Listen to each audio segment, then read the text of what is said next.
In the heart of the arid Middle Eastern deserts, where there is little more than rock wind and relentless sun, the people of Israel achieved something that astonished the world. They carved more than 12,000 kilometers of canals across the desert, creating a massive artificial river that carries billions of liters of water from the Mediterranean Sea to sustain a thirsty nation. But Israel went even further. Using cutting-edge technology installed in enormous desalination plants, they transformed seawater into fresh drinkable water. If you have ever wondered how this almost unbelievable process actually works, join us as we explore the story behind one of the most extraordinary engineering achievements of our time. For decades, the Negev Desert in southern Israel was practically a dead land, dry, cracked, and nearly impossible to farm. Summer temperatures regularly exceeded 43 degrees Celsius. Rain fell only for a few weeks each year, and underground aquifers were depleted generation after generation. Agriculture, the lifeline of this young nation, was on the brink of collapse. While many families survived on water trucked in from distant regions, just a few dozen kilometers away lay the Mediterranean Sea, vast, endless, and filled with salt water. This stark contrast sparked Israel's boldest gamble, bringing the sea deep into the desert. The Desert Water Project was officially approved in the year 2000, with an investment of nearly $3 billion. With that level of commitment and vision, Israel did more than turn seawater into life. It challenged the desert itself, forcing rivers to flow across the sand. Before a single drop of water could be channeled, the first task was to transform the harsh, arid desert into a site suitable for construction. It began with high-resolution satellite imagery, ground-penetrating radar, and thousands of wind measurements to map dune movement and identify zones stable enough for work. Survey teams lived for months in the heart of the Negev, drilling hundreds of boreholes, some more than 30 meters deep, to study the geological layers hidden beneath the sand. Every route marker was placed by hand and recorded with millimeter precision. The canal alignment had to avoid wind corridors, where a single sandstorm could bury the entire structure overnight. Hundreds of bulldozers were deployed to flatten the dunes, cutting down the highest ridges and redistributing sand into lower areas. The goal was to create a smooth, balanced surface strong enough to support heavy machinery without risk of collapse.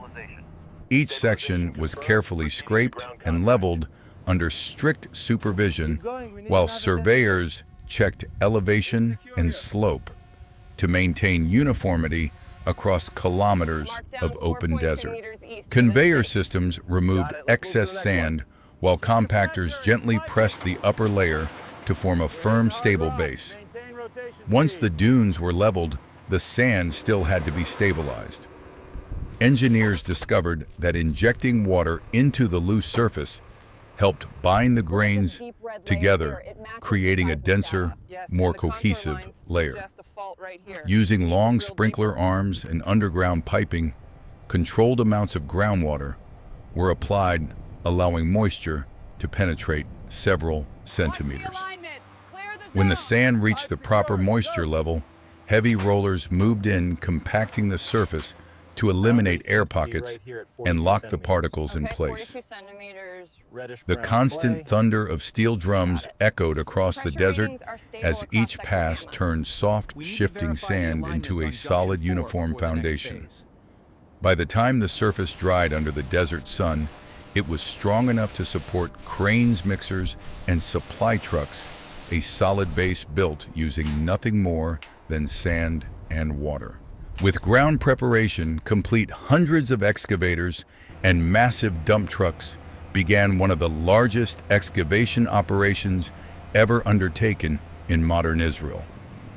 Each day, around 70,000 tons of sand and earth were removed from the Negev Desert along a construction corridor stretching nearly 400 kilometers. More than 200 engineers, operators, and laborers worked in rotating shifts, enduring daytime temperatures that often exceeded 46 degrees Celsius.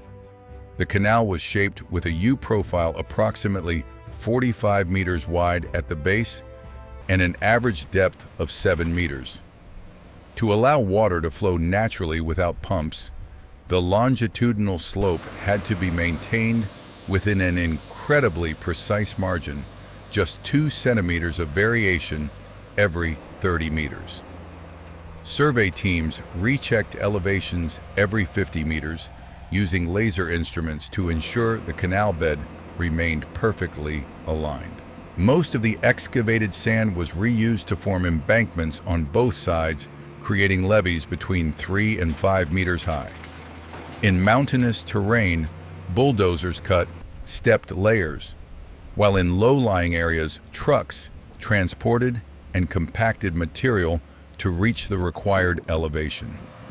In sections with weak soil, engineers drilled sand piles 40 centimeters in diameter and up to 7 or 8 meters deep, or mixed cement and clay to reinforce the foundation and prevent settlement. The construction site stretched for hundreds of kilometers, dotted with concrete plants, mechanical workshops, and camps for field engineers. Under the scorching sun and swirling dust, long lines of trucks and machines moved tirelessly like a mechanical river, carving the shape of a real one into the heart of the Negev Desert. This excavation phase lasted several months. In the Negev, the challenge was not only heat and dryness, but also the thirst of the sand itself, capable of absorbing any exposed water within hours, if the canal bed was not properly sealed. For this reason, the lining stage became one of the most critical phases of the entire project. First, the canal bed and slopes were moistened and leveled with a 5-centimeter layer of fine sand. Then concrete panels, 10 to 12 centimeters thick, were poured, divided into sections 5 meters long and 3 meters wide, separated by expansion joints.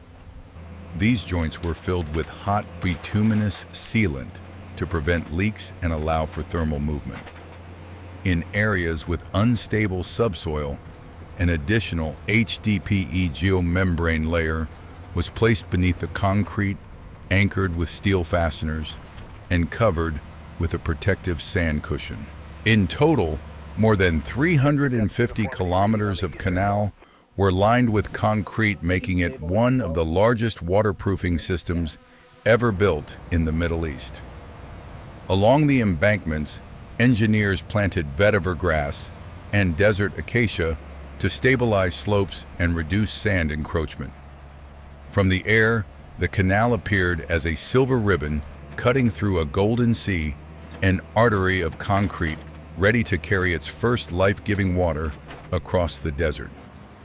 A canal of this scale cannot be just a trench for water. It requires hundreds of auxiliary structures to ensure transport, flood control, and proper flow regulation.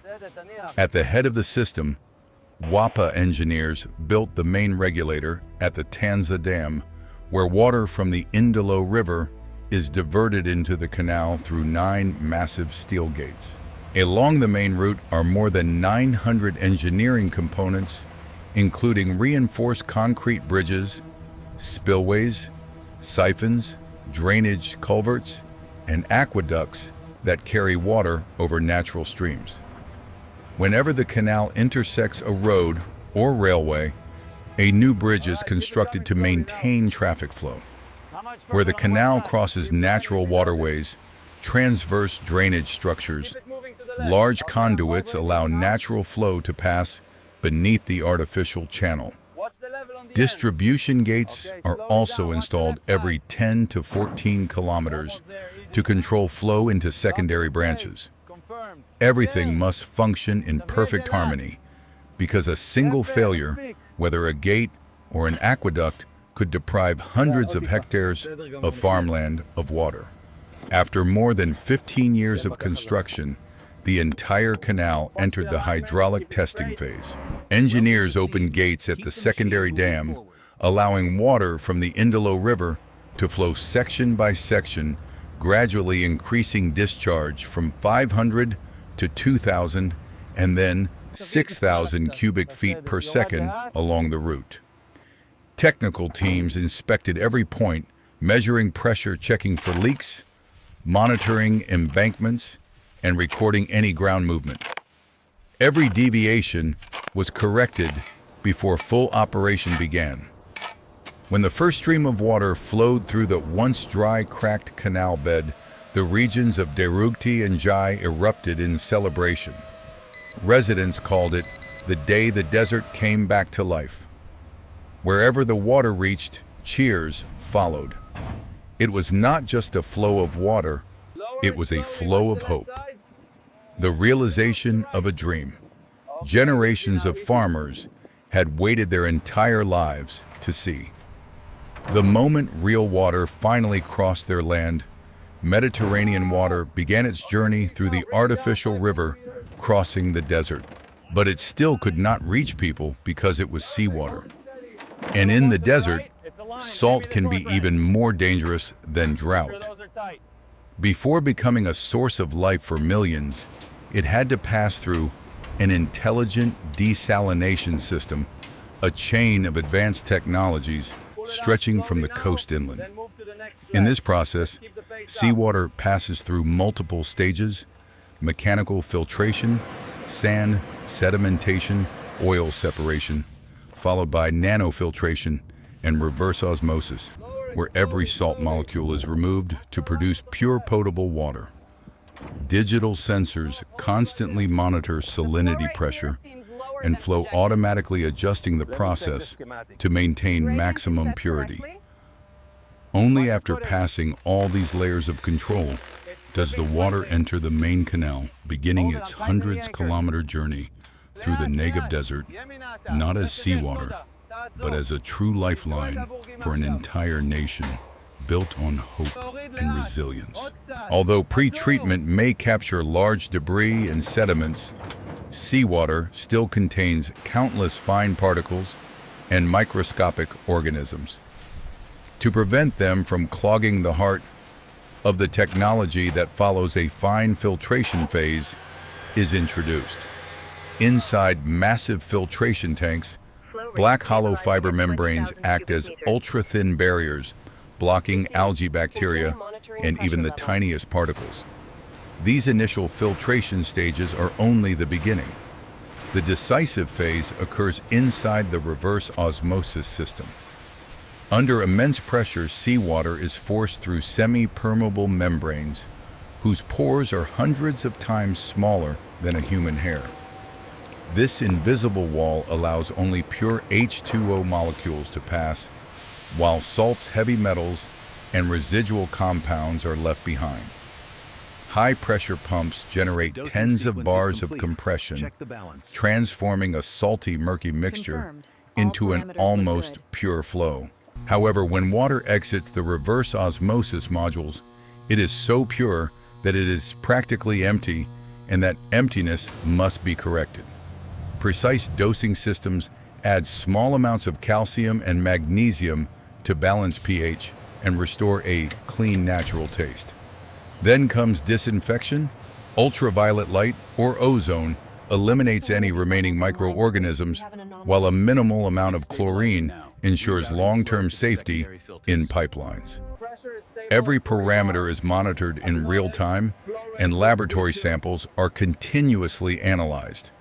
Only when all standards are met is the water pumped from storage tanks into the distribution network, flowing through kilometers of underground pipes to homes, hospitals, and factories. It is a complete cycle in which ocean salt is transformed into safe drinking water, a testament to the extraordinary power of modern technology. When the first flow of water crossed the Negev Desert, everything began to change, not only on the surface, but deep within people's lives. Land once cracked beneath the scorching sun began to revive. Farmers who had abandoned the region due to drought returned, pitching tents, driving stakes, and plowing their first fields in a landscape of sand and rock. Water from the main canal of the national carrier system was divided through a network of secondary canals, pressurized pipelines, and drip irrigation systems that delivered it directly to each plant, a technology Israel itself invented to save every drop of water as precious as gold in the desert. The project began in 1953 and took more than 11 years to complete at a cost of approximately 420 million Israeli lira, equivalent to hundreds of millions of dollars at the time. Once operational, the system could transport up to 72,000 cubic meters of water per hour, carrying fresh water from the north to the Negev Desert. As a result, regions once considered irrecoverable were transformed into thriving agricultural zones. In the early years, tens of thousands of acres turned green. Where there had once been only dust and sun, there were now orange groves, vineyards, wheat fields, vegetable crops, and rows of date palms heavy with fruit. Seen from satellites, a long green belt snakes through the golden desert, the green artery of Israel, an artificial lifeline connecting the north and south of the country. The transformation went beyond the fields. Villages were rebuilt, children returned to schools, and high-tech agricultural enterprises rose from the sand. So now you know the full story of how Israelis excavated billions of tons of sand to create one of the longest artificial rivers in the world. Are you surprised by their technology for turning seawater into fresh water? If so, let me know. Thank you for joining me in this video, and remember to follow the next episodes.